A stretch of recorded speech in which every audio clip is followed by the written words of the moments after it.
अगर आप चाहते हैं कि आपके टमाटर के पौधे बहुत हेल्दी हों और इनके ऊपर लगने वाले टमाटर का साइज भी बड़ा हो और वो बहुत जूसी और जायके से भरपूर हों और इन पर इंसेक्ट का हमला भी ना हो, तो इसके लिए आप काफ़ी का इस्तेमाल अपने पौधों में करें।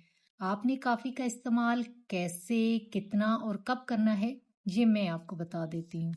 कॉफ़ी का इस्तेमाल हम दो तरह से कर सकते हैं। नंबर एक, आपने 1 टीस्पून कॉफ़ी लेनी है और उसे पौधे के इर्द गिर्द डालकर मट्टी में मिक्स कर देना है और फिर ऊपर से अच्छे से वाटरिंग करनी है।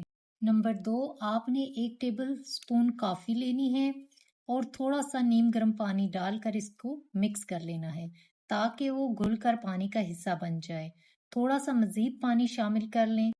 इस लिक्विड का इस्तेमाल आपने कैसे करना है? आपने टमाटर के पौधे की हल्की सी गोडी करनी है ताकि जमीन नरम हो जाए।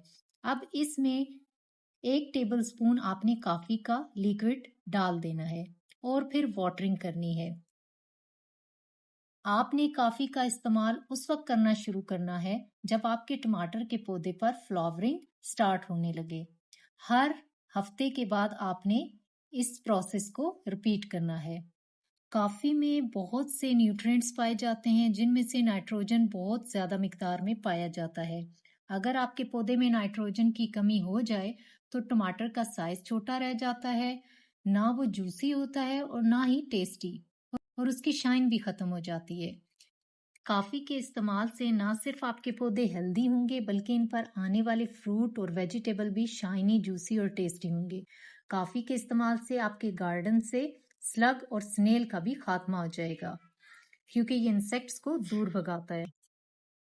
आप ना सिर्फ टमाटर बल्कि हर किस्म के फलों और सब्जियों के पौधों में इसका इस्तेमाल कर सकते हैं।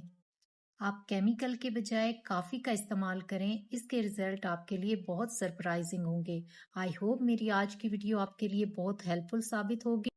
Thanks for watching my video. Please like and subscribe my channel.